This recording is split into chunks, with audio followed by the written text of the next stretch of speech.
Assalamualaikum warahmatullahi wabarakatuh. Halo. Halo.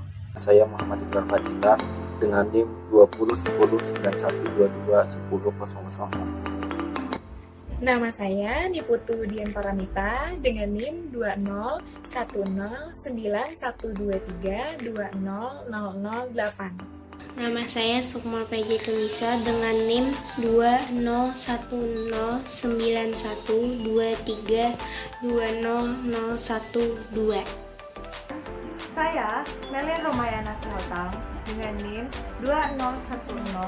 209191222026. Saya Siti Ashrifah, NIM 2019121220024. Nama saya Fitria Hidayati, NIM 2010911200001. Nama saya Reta Suyani dengan NIM 201109121200006. Nama saya Dewi Firani dengan NIM 201091222200004. Nama saya Ferinda Gea Ayu Astuti dengan NIM 201109121200007. Di presentasi ini, kelompok kami akan membahas tentang materi penggolongan logika.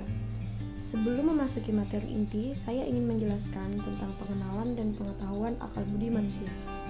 Manusia memiliki akal budi yang digunakannya untuk mengenai realitas yang ditemui dalam hidupnya dengan menggunakan panca indera yang dimilikinya.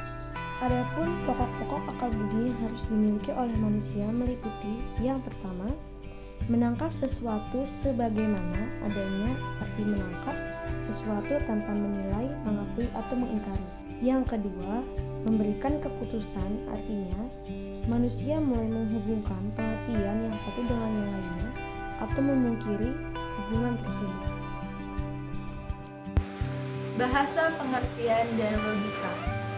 Persepsi logika menyatakan bahwa isi pengertian merupakan semua unsur yang terkandung dalam suatu pengertian, atau isi pengertian merupakan seluruh elemen pokok, penyebab, pengembang, dan pemelihara sesuatu. Isi pengertian juga merupakan hasil penafsiran dari proses pengenalan manusia terhadap objek.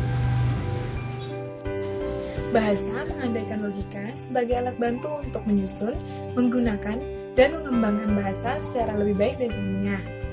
Lalu ada pengertian. Pengertian adalah hasil pengenalan manusia terhadap unsur-unsur yang terdapat dalam sebuah realitas. Dapat dikatakan juga bahwa pengertian merupakan hasil penyerapan akal atas isi dan luas realitas yang dikenal. Pembagian dan penggolongan logika. Penggolongan atau yang bisa disebut dengan pembagian atau klarifikasi ialah pekerjaan kita untuk menganalisis, membagi-bagi, menggolong-golongkan, dan menyusun pengertian-pengertian dan barang-barang menurut kesamaan dan perbedaannya. Penggolongan dijelaskan pula sebagai sebuah proses di mana benda-benda individual dikelompok-kelompokkan menurut ciri khasnya yang berlaku umum yang secara bersama-sama membentuk sebuah kelas atau golongan. Bagaimana tata cara, aturan, atau hukum penggolongan? 1. Penggolongan harus lengkap. Artinya, dalam proses penggolongan, segala sesuatu yang digolong-golongkan itu harus meliputi semua bagian yang hendak digolongkan, sehingga apabila bagian-bagian itu disatukan kembali menjadi sebuah kesatuan yang utuh, menyeluruh, dan lengkap. Contohnya, makhluk hidup digolongkan menjadi manusia, binatang, tumbuh-tumbuhan. 2. Penggolongan harus sungguh-sungguh memisahkan. Artinya, bagian yang satu yang kita golongkan tidak boleh menjadi bagian dari yang lain yang juga digolongkan. Penggolongan tidak boleh tumpang tindih, penggolongan harus jelas dan tegas. Contoh manusia itu pria dan wanita. Pria dan wanita ada bayi, anak-anak, remaja, dewasa, orang tua, dan lain-lain.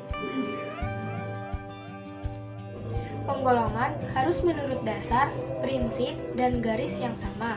Artinya, bahwa penggolongan harus konsekuen dan tidak memakai dua atau lebih dasar sekaligus dalam pembagian yang sama.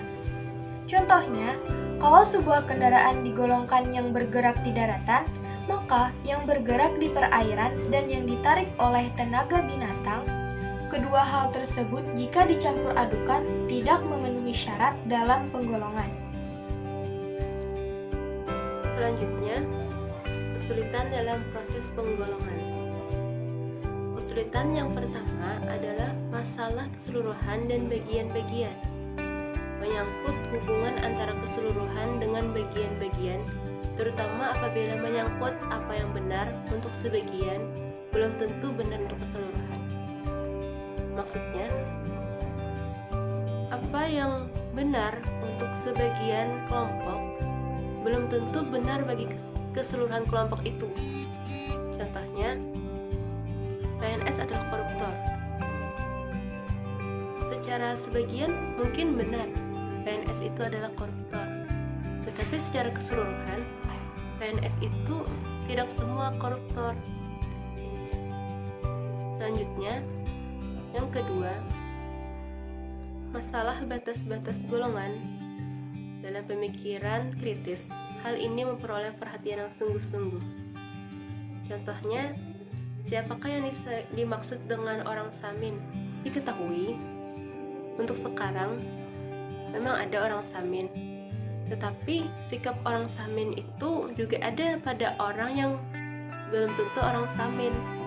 Jadi ada sedikit kesulitan untuk menggolongkan apakah orang ini termasuk orang samin atau tidak. Contoh yang kedua, apakah SBY itu seorang nasionalis atau agamis? Seperti diketahui, SBY itu adalah seorang nasionalis yang juga seorang agamis, sehingga sulit untuk menggolongkan apakah SBY termasuk orang yang nasionalis ataukah SBY termasuk orang yang agamis. 3. Masalah teknik. Putih hitam. Proses ini terjebak dalam penggolongan yang bertentangan dan hanya dengan melakukan proses bertentangan itu penggolongan dilakukan. Contohnya seperti kawan-kawan, baik buruk, pandai bodoh, cantik jelek, dan lain-lain. Di antara penggolongan yang disebutkan di atas, di manakah letak musuh dalam selimut di antara oposisi kawan dan lawan? Untuk apa penggolongan logika dilakukan? Penggolongan penting dilakukan dalam proses pemikiran dan ilmu pengetahuan. Untuk mengupas suatu persoalan harus dapat menangkap bagian-bagian serta menguraikan unsur-unsurnya. Kemudian yang terakhir, apa manfaat dari penggolongan? Yang pertama, membantu pikiran atau benak bahwa fenomena-fenomena memiliki banyak variasi. Yang kedua, memungkinkan pikiran untuk memahami benang merah yang terdapat dalam hubungan antar objek yang satu dengan objek yang lainnya. Kemudian yang ketiga, membantu memahami benda-benda atau objek-objek menurut struktur kodratnya ataupun menurut struktur artifisialnya.